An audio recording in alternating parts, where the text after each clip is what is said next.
Молда деген кім? Біз бала күнімізде үлкен кісілер молда бол деп бата беретін. Демек, ол кісілер молданың кім екенін жақсы білген. Молда біріншіден Құран-ы Кәрімді жатқа білген. Екіншіден тәфсирді өте жақсы меңгерген. Үшіншіден ақида, ислам дүниетанымын жақсы меңгерген.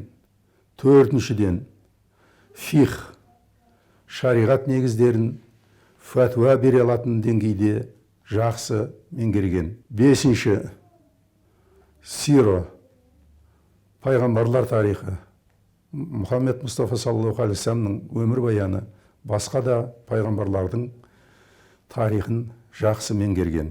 Адамзаттың шын тарихын жақсы білген. Әлгі біз оқыған адамды маймылдан жарады деген тарих емес, адамзаттың шын тарихын жақсы білген. Жетінші, қазіргі орта мектеп деңгейінде сабақ бере алатын болған келесі пәндерден ол арифметика, алгебра, геометрия, геометрияның ішінде планиметрия мен стереометрияны ғана қамтиды. Тригонометрия, содан кейін физика, астрономия, химия және алхимия. Алхимияға кейінірек тоқтармыз. Ботаника, зоология, адамның анатомиясы мен физиологиясы. Сосын география. Бұл жерде физикалық география және экономикалық география. Содан кейін араб тілі, фарсы тілі, шағатай тілі, қазақ тілі. Міне осынша пәндерден орта мектеп деңгейінде сабақ бере алатын болған. Келесі сегізінші, молда медицинадан өте күшті хабардар болған. Шөппен емдеген. Шөпті қай уақытта жинау керек, қалай кептіру керек, қалай сақтау керек, қай ауруға қанша мөлшерде қалай беру керек екенін білген. Содан кейін оташылық, бұл жерде хирургия деген мағынада оташылықпен де айналысқан. Бүкіл қазақ балаларын сүндетке отырғызатын негізінен молдалар болған. Тоғызыншы, жын кіріп кеткен адамдарды Құран-ы Кәрімнің дұғасыменен емдеген, жынды шығарған. Және ауырған кісі құлан таза айығып кеткен. Оның себебі шыққан жынды ол кісіге немесе басқа кісіге қайтып кірмейтіндей етіп, оның себебі егер жын көнсе мұсылман дінін қабылдатып, Меккенің төңірегіндегі мұсылман жындар тобына қосуға бұйырған.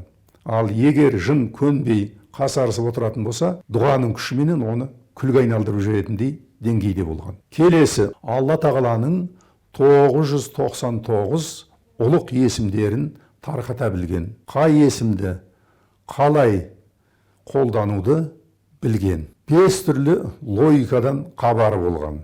Олар адами логика, ғалами логика, ислами логика, рухи логика, ладуни логика деп 5-ке бөлінеді. Басқаша жеңілдетіп айтатын болсақ, формальды логика, диалектикалық логика дейді, бірақ диалектикалық логиканы мен оқып көргенмін, ол сәл әлсіздеу. Ол толық қамтымай диалектикалық логика деген. Содан кейін діни логика, сосын көзге көрінбейтін рухтардың логикасы, жаңа рухи логика дегеніміз осы. Сосын Алла тағаланың өз логикасы. Сонда логиканың өзі 5 түрі болады. Молда құпия ілімдерден хабардар болған. Өзі ғылымды классификация жасағанда құпия ғылым болады, сосын жария ғылым болады. Құпия ғылымда Алла тағала пенделеріне белгілі бір деңгейде ашамын десе өз құзырында. Сол ашылған құпия ғылымнан молдалар хабардар болған. Содан кейін Зәбір, Тәурат, Інжіл, осы кітаптардың оригиналын білген, түсінген, оқыған. Келесі, енді 14-ші болатын болу керек. Молда фәни дүние ғылымының қолдануларын игерген. Мысалы, менің туысқаным әрі ұстазым Ешмағамбет молда деген кісі болған. Ол кісі Қызылорда облысының Қармақшы ауданы Ақжар деген ауылда тұрды. Ол кісі соғыстан кейінгі тапшылық заманда жай кесекті, қам кесек дейді қазақтар, орыстар сырец дейді, соны сол жергілікті отынды жинап, соныменен күйдіріп, қыш жасаған кәдімгі кірпіш. сөйтіп сол кірпіштерден тұрғызған ғимараттар осы күнге дейін тұр, жаңа Ақжар ауылында. Және мына бір жерге тоқтап кетейік. Фихты фәтуа беретіндей деңгейде игерген дегенді айтайық.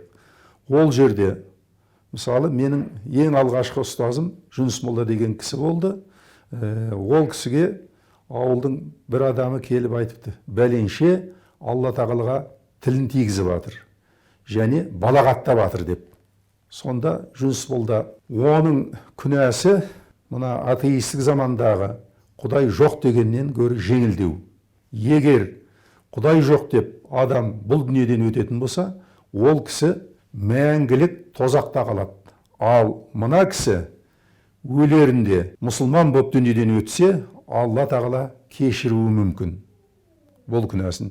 Ал кешірмесе, тозақта күнәсін өтегенше болады, бірақ содан кейін тозақтан босайды деп жауап берген. Көрдіңіз бе? Қандай терең жауап ойланған кісіге. Міне осындай қасиеттердің иесін молда деп атаған. Өкініштісі, біздің қазіргі діни оқу аяқтағандар бұндай деңгейге әлі жете алмай жүр.